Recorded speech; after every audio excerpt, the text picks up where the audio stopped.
ubwo rero intambara iyi ngiyi turimo ya M23 ugiye ivuga iki gihe ijya gutangira, Tshisekedi yaje ari perezida w'u Rwanda, ari perezida wa Uganda, bamubwira ati nyamuneka aba bantu dufite reba uko bacyura, reba uko urangizanya n'abibazo.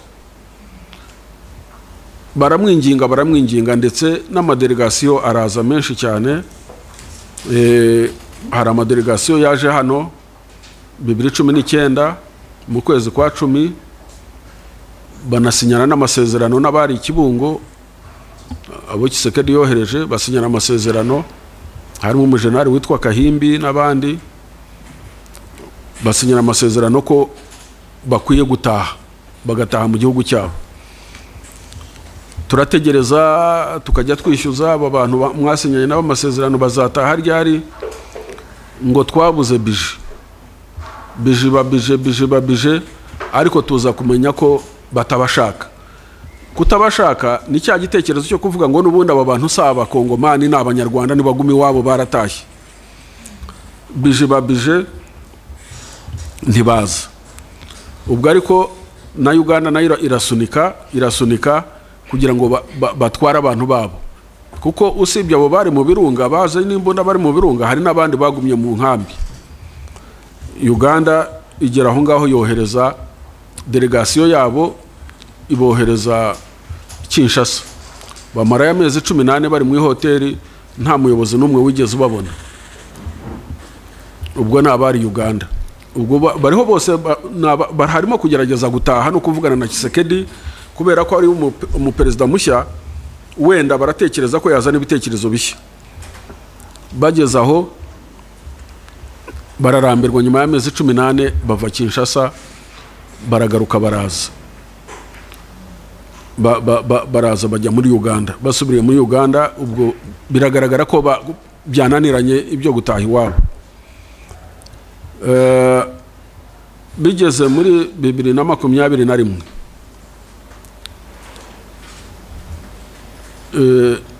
Tshisekedi ati ngiye gushaka igisubizo cya Kivu. Ati igisubizo cya Kivu nuko ngiye gushyiraho icyitwa état de siège, state of emergency. State of emergency ni ukudeklarara ko ari ibihe bidasanzwe, ari ibihe by'intambara. Akuraho abayobozi bose muri Kivu b'abasivili, guhera kuri ba guverineri kugera kuri ba burugumesiteri n'aba conseiller n'abandi bose, abasimbuza abasirikare. Abantu bayoberwa ibyo ari byo, ariko tukibaza ko wenda hari ikintu kizima ariho ategura. Naho we yateguraga intambara, yateguraga ibyo yise gupasifia Kivu na état de siège. We yateguraga intambara. We umuti yasanze ukwiye wo gukemura ikibazo cy'abavuga ururimi rw'ikinyarwanda ari ukubarwanya, ari ukubarasa. Ashyiraho ikindi cyiswe intercongolese dialogue izabera Nairobi. Icyo gihe Perezida Museveni aramwinginga cyane, aramubwira ati uvugane n'abantu bawe, ati abantu bawe mugomba kuvugana, ati mugomba kuvugana mugahurira na Nairobi. Hari habaye inama y'abakuru b'ibihugu, ati jye nabazana mukanavugana abantu bawe bagataha mu mahoro. Tshisekedi yanga kuvugana nabo, ashyiraho intercongolese dialogue, azana ya mitwe yindi yose yitwaje intwaro, igeze muri magana ngahe. Kandi iyo mitwe yose ni imitwe ya leta. Abo bose bitwaje intwaro bose basamikiye kuri leta. Nabo umujenerali, nabo umukoroneli se, nabo umudepite, n'abadepite baba bafite imitwe yabo yitwaje intwaro hariya. Nabo mu ministry, buri muntu aba afite umutwe we. So Tshisekedi ahubwo atwara abo bandi bose muri sare nk'uko nguko. M23 ari ifite ikirwanira, ifite icyo yagasabye cyumvikana, yo bayirukana mu mishyikirano, bayirukana muri sare, barayirukana. basigamo babandi ahubwo bavugira leta, ahubwo bumvikana na leta, ari bo ba leta badafite icyo bapfa na leta. Kandi koko byaje kugaragara ko ari aba leta, aho babahinduriyemo umutwe umwe witwa Wazalendo, ahubwo ukaza uje gufatanya na leta. N'ubundi bari aba leta, leta ntacyo yavuganaga nabo. Ubwo rero M23 bayirukanye muri leta, bayirukanye muri leta, amini bayirukanye muri sare, bayirukana mu mishyikirano ya Nairobi. Ubwo M23 nibwo yatangiraga kurwana Bunagana, itangira kurwana Bunagana. Aho yatangiriye kurwana ntaho hahuriye n'u Rwanda. Bunagana murayizi, ni nyuma ya biriya bisozi bya Sabyinyo, ni ku mupaka wa Uganda na Congo, nta nubwo hegereye iwacu na gato. Batangira kurwana aho ngaho Bunagana, batangiye kurwana Tshisekedi na leta ye batangira kuriga u Rwanda, ahubwo bakariga u Rwanda kandi intambara itaraturutse mu Rwanda, intambara itarwanirwa no hafi y'u Rwanda. Batangira gutunga agatoki u Rwanda, batangira kuriga u Rwanda. U Rwanda rurabihorera, imirwano irakomeza.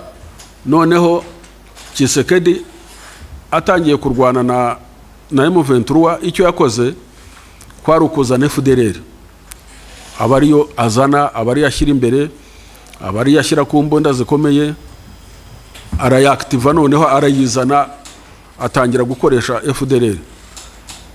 Uko azanye FDLR, aho kugira ngo barase M23 Bunagana, ahubwo FDLR n'ingabo za Kongo imbunda bazereka mu Rwanda, bazitunga mu Rwanda. Muri 2022 mu kwa gatatu, imbunda bazitunga mu Rwanda, barasa mu Kinigi. Urumva bararwana Bunagana. Intambara yatangiriye Bunagana, ntiyatangiriye hafi y'u Rwanda, ariko bagiye gukora reaction, barashe mu Rwanda mu 2022 mu kwezi kwa gatatu, barasa mu Rwanda. Icyo gihe habaho kwihaniza, perezida wacu yihaniza Perezida Tshisekedi mu nama y'abakuru b'ibihugu i Bujumbura, Nairobi n'ahandi. Aramubwira ati hehe no kurasa mu Rwanda, intambara ntabwo yatangiriye mu Rwanda, u Rwanda si rwo rwatangiye intambara, ntabwo yatangiriye no ku mupaka w'u Rwanda, ntaho duhuriye n'iyi ntambara, utongera kurasa mu Rwanda. Tshisekedi mu kwezi kwa gatanu arongera arasa mu Rwanda, arongera arasa mu Rwanda. Bigeze mu kwa gatandatu nibwo twiteguraga 2022, nibwo twiteguraga kwakira inama ya Cogamu. Inama ya Cogamu nibwo twiteguraga kuyakira, ibura y'icyumweru kimwe. Tshisekedi abajenerali be baramubwira bati twebwe turiteguye bihagije ku buryo twarasa u Rwanda, inama ya Cogamu ikasanga turi mu Rwanda twahageze ntinabi. Icya kabiri akaba ari wowe ubaye grand president wa Congo, ugiye gufata u Rwanda ukamanika idarapo y'u Rwanda muri Kigali. Abyemera gutyo kandi abyumva gutyo, abyumva ko bishoboka, abyumva ko bishoboka, yumva ko bishoboka ko yafata u Rwanda, abishyiramo umurego. Tugiye tubona intambara, ahubwo Tshisekedi aho kuyerekeza aho yaturutse, aho kurasa abo yarwanaga nabo, ahubwo intwaro zose n'intambara arayerekeza mu Rwanda. Aranabivuga ko agiye kurasa mu Rwanda, agiye kurasa u Rwanda. Icyo gihe urumva barashe mu kwa gatatu, barashe mu kwa gatanu, barashe mu kwa gatandatu, n'indege zitangiye kuvogera ikirere cyacu. Ubwo arabona ko n'indege zaje zica hejuru ya Gisenyi, mwarabibonaga. Uko nuko deklarara intambara ku Rwanda.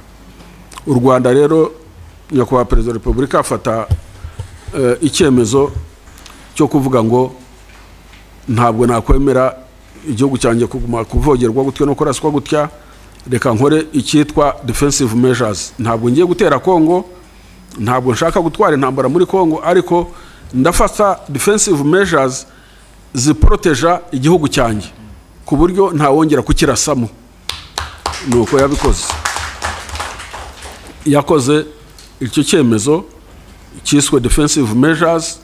Ni ukuvuga ko umwanzi kumwigiza hirya ku buryo atakurasira mu gihugu, cyangwa se ukaguma ucunganye nawe, wabona agiye kubikora ukava ku mupaka wawe ukagenda ukamubuza ukagarukira hafi. Izo measures rero zaba effective ku buryo kuva icyo gihe byarafashije cyane. Ariko Tshisekedi, inama y'abaperezida b'ibihugu ya East African Community icyo gihe yari yobowe, wari chairperson wa East African Community yari perezida w'u Burundi, ariko abaperezida bose bemeza ko iyi ntambara igomba guhagarara, hagomba kuba imishyikirano hagati ya perezida Tshisekedi n'abo yarwanaga nabo ba M23, ko hagomba kubaho ceasefire, imirwano igahagarara, kandi ko biyemeje kuzana ingabo zabo zikajya hagati y'ingabo za Kongo n'ingabo za M23. Ubwo ariko u Rwanda rwo rurareklama FDLR. Ubwo twatangiye kubaza FDLR, Tshisekedi wayizanye ute? FDLR iriho irarwana, FDLR yaba integrated, u Rwanda rwo rurabaza FDLR ikibazo cya FDLR. So ubwo ibihugu bya East African Community bizana ingabo zabyo. Abatanze ingabo ni Uganda, ni South Sudan, ni Burundi na Kenya. Kenya abariyo iziyoboye.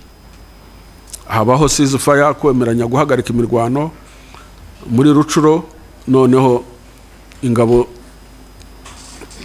za East African Community ziswe East African Regional Force ziradeployinga hagati, zijya hagati. M23 yari yirukanye ingabo za Kongo na FDLR yazigejeje mu birometero hafi 100, ihagarika imirwano. Ubwo ariko international community nayo irakurikira, irabaza, ariko pressure nkuko bisanzwe irayishyira kuri M23, irayishyira kuri M23, irayishyira no ku Rwanda. Intambara aho kugira ngo ube intambara ya guverinoma ya Kongo na M23, itangiye kugenda bayihindura intambara y'u Rwanda. Bavuga ngo M23 nirekere ku Rwanda, bakabwira ngo u Rwanda nimubwire M23 ireke ku Rwanda.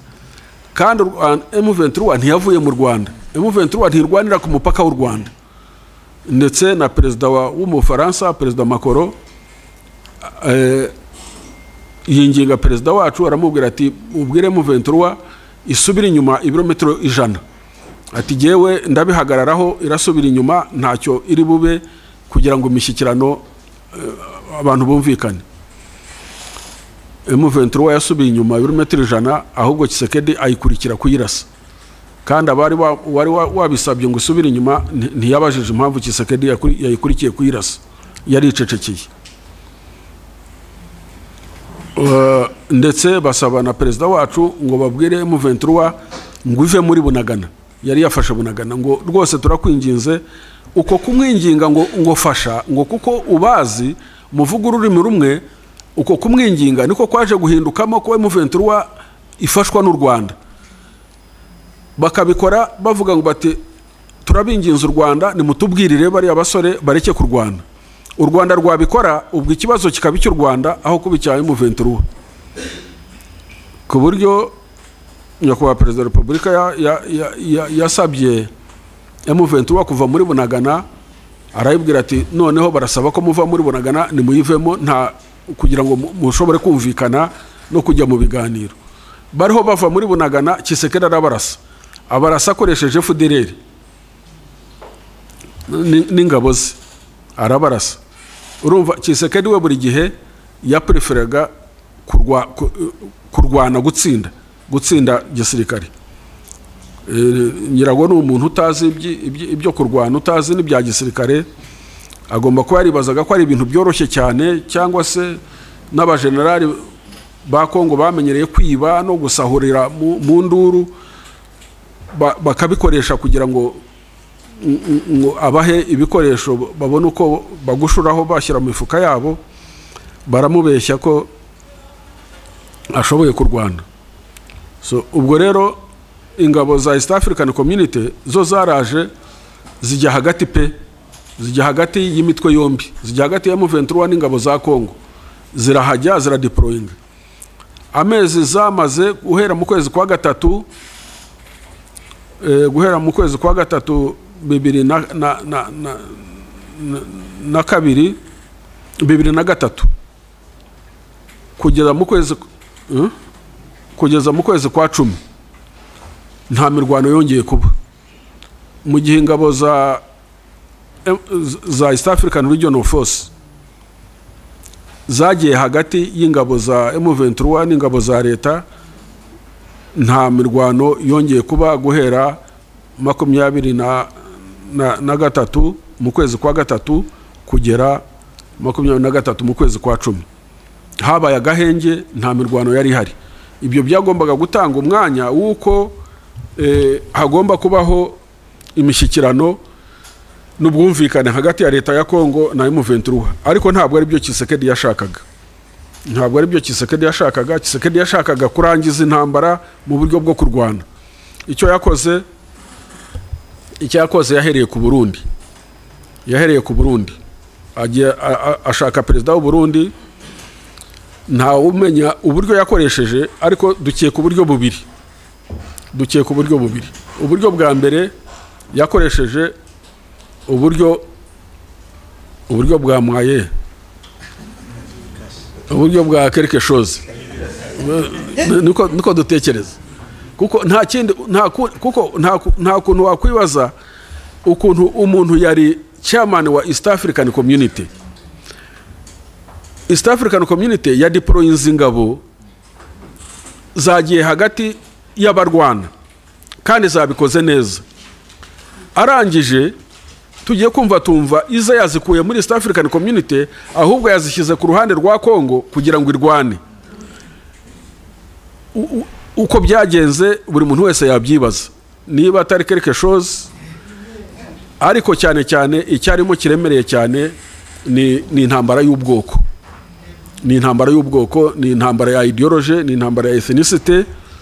We yagiyemo aje kurwana intambara y'ubwoko. Nicyo cyumvikana, kuko n'ingabo ze yazanye n'imbonera kure n'ibindi byose. So ubwo Burundi bwikuye muri East African Community, mu ngabo za East African Community, bwishyize ku ngabo za DRC kurwana. Urumva uwari chairperson wa East African Community uwari warafashe icyemezo kimwe n'abandi ko hagiye kuba ceasefire, hagiye kuba inzira y'amahoro, ni nawe noneho ufashe ingabo ze azikura muzatangaga amahoro azishyize muzirwana. Ntabwo byumvikana. Aho ngaho niho ikibazo cyabereye Rudobi. Abarundi baje kurwana intambara ya ideology, ya genocide, kandi baje muri coalition ya FRDC iri mu FDLR. Ubwo urumva Abarundi baje gufatanya na FDLR. Ubwo intambara, cya kibazo cy'u Rwanda twigizagayo ko avuga ngo turakora defensive measures, ubwo menace cyangwa threat yari kuri iyi level, izamutseho indi level, menace irazamuka. Ubwo Abarundi baraje, Tshisekedi ageze aho asaba ingabo za East African Community kumurwanirira. Kandi ingabo za East African Community zo zari zaraje gucunga amahoro, ntabwo zari zaraje kurwana. Kandi amahoro zari zayacunze mu mezi 7 zamaze, nta mirwano yabaye, zari hagati. Ndetse yagaragaye no kuri video rimwe mu Bujumbura mu nama y'abakuru b'ibihugu, amenasa umuyobozi mukuru wari uyoboye izo ngabo za East African Community w'umunyakenya, amumenasa amutuka ngo kuki atarwana. Tshisekedi ageze aho ngaho ingabo za East African Community azirukana ku butaka bwe. Ubwo ariko icyo nacyo mu gisesengure neza, Tshisekedi na Kongo DRC ni members ba East African Community. Icyemezo cyafashwe cyo kudeployinga ingabo za East African Community cyafashwe n'abakuru b'ibihugu ba East African Community nawe ni member wa East African Community. Icyemezo cyafashwe n'abakuru b'ibihugu agihinduye wenyine, ingabo zirukanye ku giti cye wenyine, ntababajije ntababwiye, arabirukanye. Aho ngaho naho iyo abantu basesengura na international community yiza kuvuga isakuza, ibyo ngibyo byose irabyirengagiza ntabyivuga. Tshisekedi yirukanye ingabo za East African Community zose ziratashye, zirahambiriye, ziragiye. Abagande baragenda, South Sudan iragenda, Kenya iragenda, abarundi bo baca ruhinga nyuma bisangira. Ingabo za Kongo bahinduye umwambaro, wa mwambaro wo gutanga amahoro barawuhinduye, bagiye mu mwambaro wo kurwana. Impamvu yo kurwana ubwo mwayumvise ni genocide ideology, ni quelque chose, ni byose nta kindi. So ubwo rero Tshisekedi arwanisha abo ngabo, arwanye M23 handi bari barayirukanye, barayishubije inyuma, irahamukura, ahubwo iramusunika imwigiza imbere. N'abarundi barananirwa, imwigije imbere. Tshisekedi ajya gushaka andi maboko, ajya mu bazungu, ajya gushaka mercenaries, abacanshuro bava muri Romania, ngira ngo muri Georgia, Ubufaransa, sinzi n'ahandi, ariko abenshi bari aba Romania. Ashaka abacanshuro. Nkuko nabibabwiye, phenomenon y'ubucanshuro muri Kongo ihera muri za 60. Ni phenomenon ihoraho. Iyo bagize ikibazo bitabaza ibindi bihugu cyangwa se bakitabaza abacanshuro. Wari wabona abantu badahindura ibyo wakoze muri 60 ukabikora muri 25. Muri 60 bahamagaje abamoroko, bahamagara abacanshuro. Abamoroko nibo bagiye kurwana muri Katanga, abacanshuro ba Shekaramu nibo barwanye muri za Kisangare no muri burasirazuba bwa Kongo. No muri 25 uracyahamagaza ibihugu kukurwanira, uracyahamagaza n'abacanshuro. Abacanshuro bananiwe muri za 60 bashobora muri 25. Ubwo azana abacanshuro biyongera ku Barundi, bararwana, M23 irabasunika. Ubwo FDLR yose barayizanye, baratraininga. FDLR iratraininga, mumenye ko FDLR traininga. Hari abibaza ngo FDLR ngo imbaraga za FDLR ziri hehe? Imbaraga za FDLR ziri muri ideology, ziri muri ideology yayo. Uko baba bangana uko ariko kose, mu gihe ideology yabo iri ya genocide ideology, ntabwo wavuga ngo nta mbaraga bafite. No, genocide ideology nubwo yabifitwe n'umuntu umwe cyangwa babiri, baba bari dangerous, baba bifite ubukana bukomeye cyane. N'abayitangiye muri za 50 bukara agatsiko k'intiti zitageze muri 6-7, ariko 94 miliyoni zishe zindi. So ntabwo rero wavuga ngo FDLR. Ubwo Tshisekedi azanye FDLR, azanye abarundi, azanye mercenaries. Ageze aho asanga intambara atari bushobore kuyijyana aho ashobora kuyijyana, kubera ko za defensive measures ntabwo zirimo kumwemerera. Noneho ajya kwitabaza andi mahanga, ajya South Africa, ajya Malawi, ajya Tanzania, azana izindi ngabo ziswe SAMIDRC. Ahangaha muhumve neza, mwongere mubone uruhare rwa international community. Impamvu international community idashobora kuba umwere muri iki kibazo cya Eastern DRC, ifite icyasha ariko ifite na record iri criminal. Kuko ubwo buri mwaka UN group of experts izi mpuguke za UN zihora ziza kureba ngo ibikorwa by'u Rwanda, ibikorwa by'imitwe yitwaje intwaro, baratanga amaraporo agaragaza neza ko FARDC umutwe w'ingabo za Kongo, za leta ya Kongo, ukorana na FDLR. Bagatanga n'amazina y'abantu y'abakomandazi bakorana nabo bakabavuga, ntabwo babihakana. Barangije umuryango w'abibumbye ufatiye Sami DRC iyi Tshisekedi yazanye, irimo SADC, ingabo za SADC, harimo Tanzania, harimo Malawi, harimo na South Africa. Baza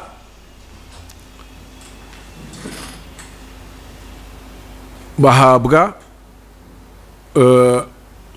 endorsement na UN Security Council. UN Security Council iha uburenganzira MONUSCO bwo gufasha Sami DRC technically and logistically. Ikosa bakoze muri 2013 kuri Force Intervention Brigade bongeye barisubiyemo muri 2024 barisubiramo exactly the same mistake. Uko bazanye Force Intervention Brigade ikarasa M23 ikayisuka mu Rwanda no muri Uganda, barongeye bazanye noneho bazanye Sami DRC igizwe na zangabo n'ubundi zahoze muri Force Intervention Brigade. Mwibuke kuri mu 2013 ingabo zari zigize Force Intervention Brigade yari South Africa, yari Malawi na Tanzania. Muri 2024 Sami DRC igizwe na South Africa, Malawi na Tanzania. Ariko icyo umuntu yakwibaza, ese ibyo bihugu ko ari bitatu, yaba South Africa, yaba Malawi, yaba Tanzania, bajya kuza gufasha Tshisekedi, bari bazi ko Tshisekedi afatanyije na FDLR? Icyo umuntu yakibaza ni yes, bari babizi. Ntabwo kuko ari ibintu byavuzwe, u Rwanda rwarareze, mu nama rwarareze, mu nyandiko rwarareze, muri UN rwarareze, ahantu hose. Ni ukuvuga ko yaba Tanzania, yaba Malawi, yaba South Africa yaje gufasha ingabo za Kongo, bazi ko ingabo za Kongo zifatanyije na FDLR. Ni ukuvuga ko nabo baje gufasha FDLR. Murumva aho ikibazo kibera komplike, naho ngaho ikibazo kigenda kikigobeka kigasobekeranya. Ntabwo ushobora kuvuga ngo ibyo bihugu byohereje ingabo zabo zitazi ko FDLR ifatanyije n'ingabo za Kongo. No, ni ibintu byari byizwe na buri muntu wese. Kimwe nuko abarundi bazi ngo FDLR ifatanyije n'ingabo za Kongo, nabo bakaza bajemo. So mu gihe rero Sami DRC ije, MONUSCO cyangwa UN igaha MONUSCO mandate yo kuyifasha technically and logistically, kandi baje gufasha ingabo za Kongo, kandi ingabo za Kongo zifatanyije na FDLR, ya level ya threat, ya level ya menace, ya level y'umutekano muke y'u Rwanda yari wenda kuri iki gice, ubu ngubu irazamuka igera hejuru, kubera ko no muri iyo minsi yaba Perezida Tshisekedi inshuro zigeze muri 3 yavuze ko intego ye ari ugukuraho leta y'u Rwanda. Perezida w'u Burundi muri iyo minsi ajya Kinshasa avugana n'urubyiruko, nk'ushinzwe ukurira urubyiruko mu rwego rwa AU, abwira urubyiruko ko azafasha urubyiruko rw'u Rwanda gukuraho ubutegetsi bw'u Rwanda. Mu gihe Tshisekedi avuze ko azakuraho ubutegetsi bw'u Rwanda, Ndayishimiye akavuga ko azakuraho ubutegetsi bw'u Rwanda, kandi bombi bakabikora mu buryo bwa gisirikare, bakazana ingabo. Sami DRC ikaza muri ayo magambo, ikaza ishyigikiye uwo mugambi. Ni ukuvuga ko menace ku Rwanda yahise izamuka. Uko yazamutse ni nako u Rwanda ruzamura defensive measures. Icyo gihe u Rwanda ruba rufite uburenganzira bwo kuzamura defensive measures, kwirinda bihagije. U Rwanda ntabwo rwigeze n'umunsi n'umwe rutera Kongo. U Rwanda ntabwo rwagize n'umunsi n'umwe rutera igihugu cya Kongo. ntabwo rwigeze rufata umugambi wo kurasa Kongo, rwafashe umugambi wo kwirinda, defensive measures, kwidefanda, kuvuga ngo aba bantu bafashe umugambi wo gutera u Rwanda, bakanawuvuga, bakawugaragaza, bakawushyira no mu bikorwa. Reka dufate ingamba zo kwirinda. Ubwo intambara barakomeje, M23 Tshisekedi uko ayirasa ngo arashaka kuyitsinda, ahubwo ikamutsinda. Mu ntambara bigenda biti? Mu ntambara ku rugamba urapanga gutera umwanzi, wowe witwa umwanzi wawe. Iyo umuteye ntumutsinde, ahubwo akagutsinda, utakaza naho waruri. Nuko urugamba rugenda. Iyo nteye nkaha ngaha ndi uturutse aho ngaho, nkabona ko aho wari wapanze kunterera niho haguha avantage. Icyo gihe iyo nteye nkagutsinda, ndahagukura kugira ngo utazongera kuhakoresha kuntera. Ubwo ngubwo ukagenda nawe utakaza. Nuko Tshisekedi yagiye atakaza, M23 igenda ifata ahantu hanini. Ubwo reaction ya international community ni yihe? Reaction ya international community, kubera M23 gutsinda, ntibabona M23 ikibazo bagihinduye cy'u Rwanda. Mukurikirane neza ukuntu ikibazo cyaje guhinduka cy'u Rwanda. Iki kibazo cya M23 ntikigeze kibi cy'u Rwanda, ariko ku ngufu bagihinduye cy'u Rwanda, bakigira cyo n'uyu munsi. Iyo bafata ibihano, haba mu banyamerika, haba mu European Union, iyo bafata ibihano, bafata ibihano nkaho ari ikibazo cy'u Rwanda. Bakigize ikibazo cy'u Rwanda ku ngufu, kandi u Rwanda ari rwo rwaterwaga, ari rwo ruhagaze ku mipaka yarwo kugira ngo rudaterwa. M23 kugira imbaraga byabaye icyaha ku Rwanda. Ku bwabo ntabwo M23 ikwiye kugira imbaraga. Wavuga ikibazo cya FDLR bakagitrivializinga, bakashaka kucyoroshya. Gushaka kucyoroshya ni ukugira ngo kigumeho. FDLR yafashwe nk'igikangisho ku Rwanda, yafashwe nk'igikangisho, na international community ntishaka ko FDLR ivaho, kuko nicyo cyonyine baba bafite. Ni nk'umuntu afite imbwa y'inkare mu rupangu, washaka abantu ko badaca imbere yawe ukagumushumuriza wire kuri bakanga. So FDLR yabaye igikangisho. International community irayipreserving, irayiproteja kugira ngo bahore bayishumuriza u Rwanda ruhore rucecetse. So byageze aho rero Kongo imaze kuneshwa, kurushwa imbaraga irushwa imbaraga na M23, itangira ikibazo ku cyiti cy'u Rwanda. International community kuko nayo yabigizemo uruhare, nayo ikibazo cyiti cy'u Rwanda. Ubwo habaho pressure z'uko abantu bakwiye kumvikana. Kongo n'u Rwanda bati nimwumvikane, bashyiraho inzira ebyiri. Inzira ya mbere ni iriya nzira ya Nairobi process ireba M23 na Kongo. Inzira ya kabiri ni Rwanda process ireba icyo u Rwanda rupfa na Kongo. Icyo u Rwanda rupfa na Kongo ni kimwe, ni FDLR, ni no kurutera, ni ugukoresha FDLR no kurutera.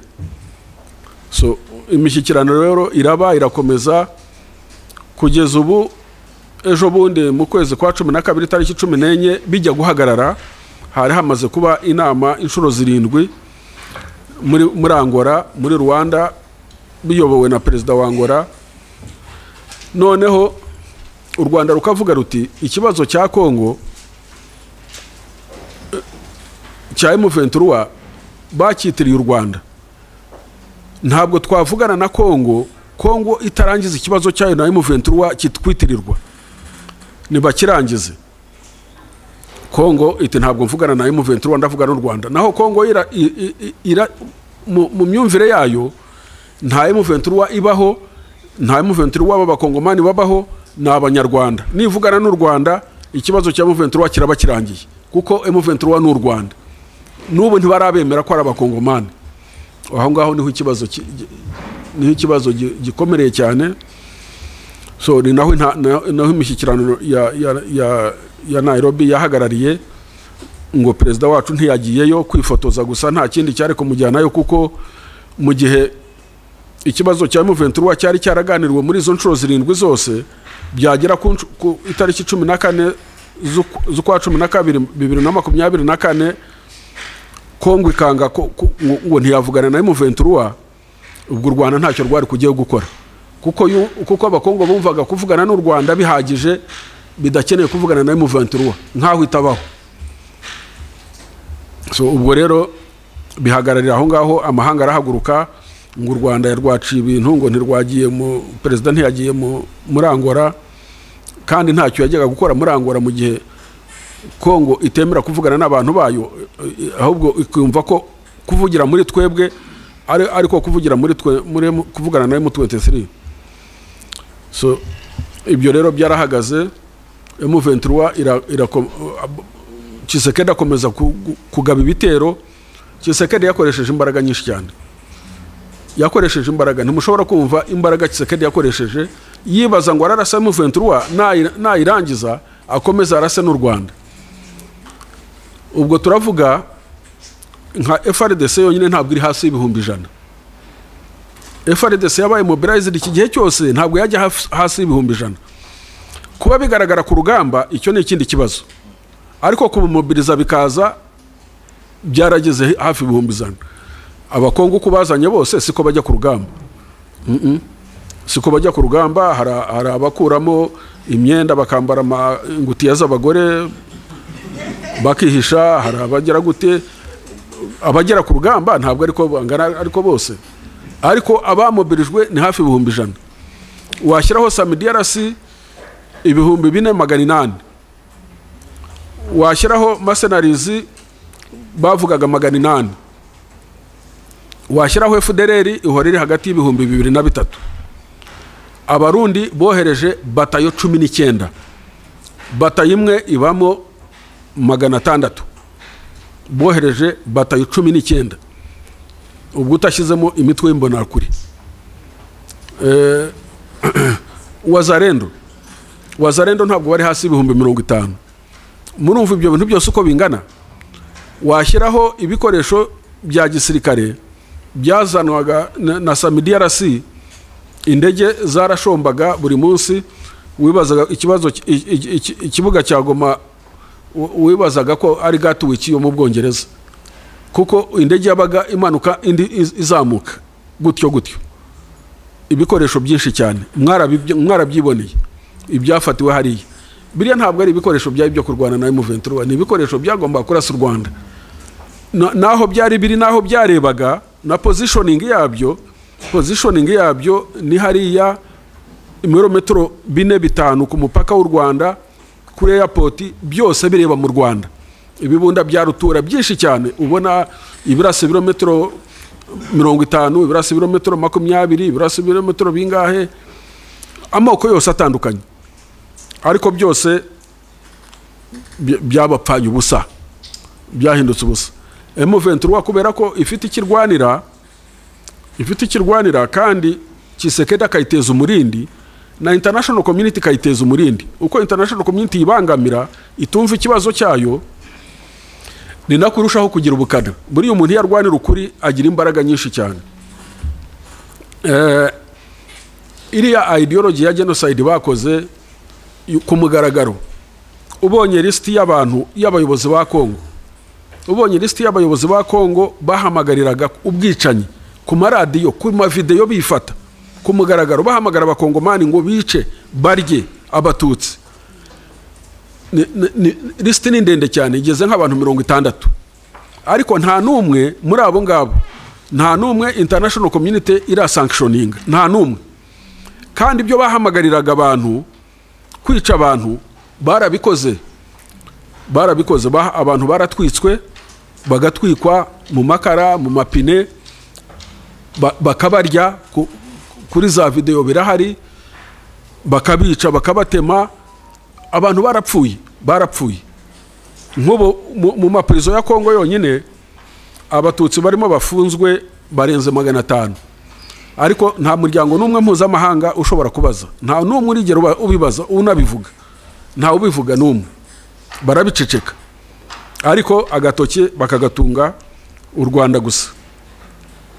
Ubwo rero M23 ibyo byose icyo gikoalisho cyose sinzi ko mukibuka neza, ngira ngo nsubiremo mbari, hari FARDC, hari FDLR, hari mercenaries, hari abarundi, hari SAMIDRC igizwe n'ibihugu bitatu, hari Wazalendo. Ibyo byose M23 irabyirukankana, ibifatana Bukavu, ibifatana Goma, ibifatana Sake. Ikibazo noneho mu miryango mpuzamahanga kikaba ngo M23 irakura he imbaraga zo gufata aho hose. Imbaraga irazikura mu burenganzira bwabo, irabikura mu kababa rifite, irazikura mu gutereranywa mu gihe batereranye, irazikura mu uko bari badafite icyo barwanira. So Goma rero imaze gufatwa na Bukavu imaze gufatwa, imiryango mpuzamahanga irasakuza. Ubu noneho ikibazo ntikikire M23, ikibazo kibu Rwanda, bashyira ku Rwanda, uruhare rwabo bararwirengagiza. Nibyo ngibi barimo ngo by'ibihano by'ibiki, ariko ikibazo cyo kigomba kumvikana, kigomba gukemuka once and for all. Ibyo bita once and for all. Iki kibazo kimaze inshuro 5 navuze, 96, 98, 2006, 2012, 2013, 2021, 2025 kigaruka. Ubu iki nicyo gihe cyuko gikuye kurangira burundu, abantu bakemera bakajya mu mizi yacyo, bakareba ikigitera, bakakiganira, bakakirangiza. Ubu rero kubera ko izi regional blocks ebyiri, East African Community na SADC zisanze muri iki kibazo, SADC SAMIDRC ni ingabo za SADC, habaye icyemezo cyuko izi regional blocks zombi zihurira Dar es Salaam. SADC na East African Community bemeranya ko bagiye guhuza, hari byo bemeranyije. Icyambere imirwano ihagarare, imirwano kubanza guhagarara. Icya kabiri ba chef d'état major ba East African Community na SADC bakajya kuri tere, bakabanza bagahura, bakajya kuri tere, bakareba ko imirwano ihagaze. Ikindi kureba umutekano w'abaturage n'ibyabafasha ko bibageraho. So ibyo byose rero no gushyiraho abahuza bashya. Bya bindi Perezida Uhuru yari afite Nairobi process, Perezida wa Angola afite Rwanda process, zombi zidahuza. Ubu ngubu bemeranyije ko Nairobi process na Rwanda process zihuzwa ikaba imwe, ndetse n'abahuzwa bakiyongera, abahuza bakiyongera. Ubu babongereye, twabonye bongeramo abandi amaraso mashya. Bongeyemo Perezida Obasanjo wari Perezida wa Nigeria, bongeyemo wari Prime Minister wa Ethiopia Desalegn, bongeyemo na Uhuru nawe yagumyemo. Wenda abo batatu nibashyira hamwe bagahuza, bakumva ikibazo cya DRC na M23 n'ikibazo cy'u Rwanda nacyo kigakemuka, turibaza ko biza kugira icyo bitanga. Ariko mwumve ko mu gihe akarere ka Afurika ndetse na African Union yumva ikagezwaho ibyavuye mu ihuriro rya East African Community na SADC, bakabiha umugisha, African Union ikabiha umugisha, ikavuga ngo bikomeze ikibazo bagikemure politikare, amahanga yo international community yo yafashe yindi nzira, yo irashakira u Rwanda ibihano. Uko ushakira u Rwanda ibihano ni ukuvuga ko Tshisekedi niyumva ko u Rwanda rushakirwa ibihano, na bya biganiro ntazabijyamo, ntabyo azajyamo, ntabyo azitabira, kubera ko the international community yo iramushyigikiye. Ariko buriya international community kireba niki? International community ni ibihugu. International community irareba amabuye y'agaciro. Tshisekedi aririrwayo arababwira ati ndabaha ibyo mukeneye byose, ndabaha amabuye y'agaciro, mwebwe ni mukandamiza u Rwanda gusa nta kindi, ni murega u Rwanda, ni musanctioning u Rwanda. Ariko aya mabuye y'agaciro bazayarwaniramo bose, uragira ngo bazayagiranamwe amahoro? Bose barayashaka, ari abanyamerika barayashaka, abashinwa bo bayagezemo kera, bazayarwaniramo still. Nta gishya kiri, nta gishya bazazana. So ubu rero international community iracyakora the same mistakes yakoze n'ikindi gihe. Jewe ikibazo cya Kongo kutarangira, ikibazo cya Kongo kutarangira kuva cyatangira, uruhare 80% na amanyanga ya East Africa ya international community. International community ifite mu ruhare rukomeye cyane, kubera ko kandi si ukuvuga ko ibitazi ukuri bikuzi, ariko barakwirengagiza, bakwirengagiza nkatwe rero nk'abanyarwanda, nk'abadepite. Abadepite ibi byose ntabwo ndi umutwe wa politike, ariko genda bafata nk'abadepite mwese, ni inteko yacu, n'abavugizi n'abakuriye imitwe ya politiki. Ibyo ari byose, buri mutwe wa politiki ufite abadepite, ufite inteko, niyo duhuriraho, tukongera tugahurira muri guverinoma. Uko duhurira muri guverinoma rero tugahurira no mu nteko, ni ukuvuga ko tugomba gusobanukirwa urugamba uko rumeze. Icya kabiri, tugomba guharanira kwigira, kuko abo bose icyo bakangisha ni imfashanyo zabo niki. So twebwe rero dukwiye kureba ibyo dukora byose tukabasara tugamije kwigira. Niba proje zihari zirakorwa neza, ubuhinzi burakorwa neza, ibicuruzwa biracuruzwa neza, turi mu nzira nziza kugira ngo tugane mu kwigira, aho guhora gusa buri gihe tugaraguzwa agati. So kwigira nicyo cyonyine, niyo ntwaro dufite.